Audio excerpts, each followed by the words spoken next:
बैठक खत्म हो चुकी है। इसमें नीतीश कुमार, चंद्रबाबू नायडू और चिराग पासवान के साथ शिंदे भी मौजूद रहे। पवन कल्याण, जयंत चौधरी, जीतन राम मांझी सहित गठबंधन के जो नेता हैं वो सभी इसमें पहुंचे हुए थे और ये बैठक अब खत्म हो गई है। अनुप्रिया पटेल सहित कई नेता इसमें शामिल हुए।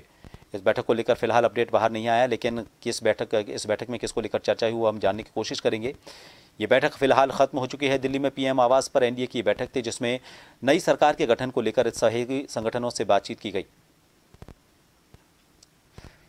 अमित शाह, राजनाथ सिंह बैठक से निकल चुके हैं। नीतीश कुमार भी पीएम आवास से निकल चुके हैं। इस बैठक में शामिल होने के बाद प्रारंभिक तौर पर इस जानकारी सामने आ रही है।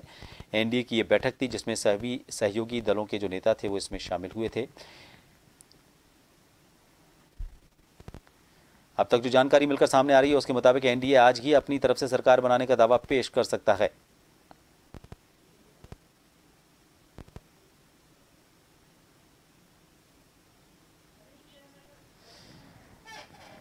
हमारे वरिष्ठ सहयोगी अनिल सैन इस वक्त फोनलाइन पर बने हुए हैं। अनिल, बैठक खत्म हो चुकी है एनडीए की और अब इस बैठक के बाद क्या, क्योंकि सभी इस बात का इंतजार कर रहे हैं कि इस बैठक में क्या चर्चा हुई और क्या इस बैठक का नतीजा क्या निकला। साथ ही ये भी जानना चाहेंगे कि कौन कौन इस बैठक में पहुंचे हुए थे।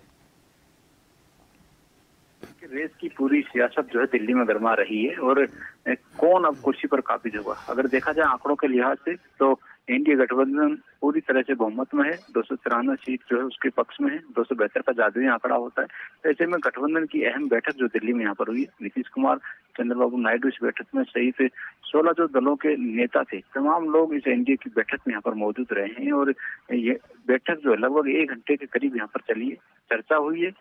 खासतौर से समर्थन पत्र भी यहाँ पर दिया गया है। नीतीश कुमार और चंद्रबाबू नायडू ने जो है वो अपना समर्थन पत्र सौंपते हुए एनडीए के पक्ष में अपनी बात यहाँ पर रखी और कहा है कि वो एनडीए के साथ में रहेंगे, सरकार पूरी तरह से मजबूत वहाँ पर रहेगी और आगे के भविष्य की रूपरेखा भी यहाँ पर तय की गई है। लेकिन इस बीच ये भी कि आज सरकार दावा जो बनाने का दावा जो पेश है वो भी यहाँ पर किया जा सकता है। थोड़ी देर में प्रधानमंत्री नरेंद्र मोदी जो है वो राष्ट्रपति भवन जाएंगे और राष्ट्रपति भवन पहुंचकर वहां पर अपना दावा पेश वहां पर करेंगे। लेकिन अच्छी बात एनडीए संगठन गठबंधन के लिए कही जा सकती है कि जो लगातार कल के नतीजों के बाद में चर्चा चल रही थी कि आखिरकार नीतीश कुमार का रोल क्या रहेगा, चंद्रबाबू नायडू किस और जो है वो समर्थन दे सकते हैं, क्या एनडीए गठबंधन का साथ तो नहीं छोड़ देंगे। लेकिन इन तमाम कयासों पर विराम कहीं ना कहीं लगता हुआ नजर आ रहा है और नीतीश कुमार भी जो है वो बैठक से यहाँ से रवाना हो गए और थोड़ी देर में हम देखेंगे कि नरेंद्र मोदी जो है वो राष्ट्रपति भवन के लिए यहाँ से सीधे यहाँ से रवाना होने वाले। अनिल, क्या ये पता चल पाया है कि नीतीश कुमार और चंद्रबाबू नायडू, क्योंकि प्रमुख सहयोगी जो भूमिका में हैं ये दोनों ही रहने वाले हैं, किस बात को लेकर सहमति बनी है? क्या इनकी तरफ से कोई बात रखी गई थी, कोई शर्तें रखी गई थी? देखिए, ये तो तय है कि गठबंधन की सरकार है तो गठबंधन में जो सहयोगी दल यहाँ पे रहेंगे वो कहीं ना कहीं कंडीशन यहाँ पर रखेंगे। चाहे मंत्रिमंडल की बात कर ली जाए, इसमें खासतौर से स्पीकर बनाने की बात है उसको यहाँ पर देखा जाए। हम देखते भी रहे कि जब भी गठबंधन की सरकारें रही हैं, गठबंधन के जो दल हैं वो इस तरह की डिमांड जरूर वहाँ पर रखते हैं। हालांकि अभी तक सार्वजनिक रूप से नहीं कहा गया, लेकिन फिर भी एक प्रेशर पॉलिटिक्स इसको कहा जा सकता है कि जो गठबंधन के दल हैं वो अपना पावर वहाँ पर जरूर दिखाता है, बैठक में अपनी सहमति देता है, लेकिन सहमति देने के साथ में एक कंडीशन भी कहीं ना कहीं बिन बोले अपनी बात वहाँ पर रखने की कोशिश करता है, खुद से बात रखता है या फिर दूसरे के हवाले से बात रखवाई जाती है। हमने देखा भी था कि जिस तरह से जयंत चौधरी का बयान आया था, उन्होंने कहा कि नीतीश कुमार से मैंने प्रेरणा ली है।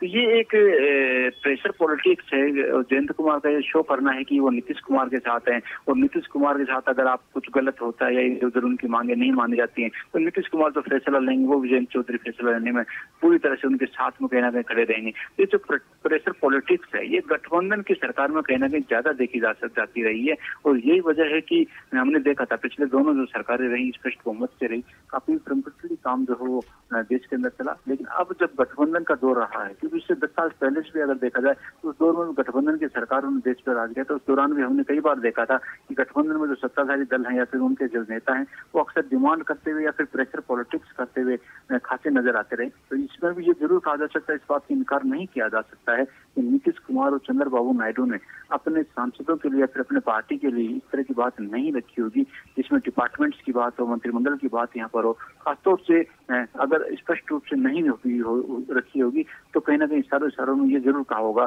कि मंत्रिमंडल में उनका कितना पावर यहाँ पर होगा, वो कितने पावरफुल होंगे, उनकी पार्टी कितनी पावरफुल होगी। ये चीजें जो है काफी मायने भी रखती हैं।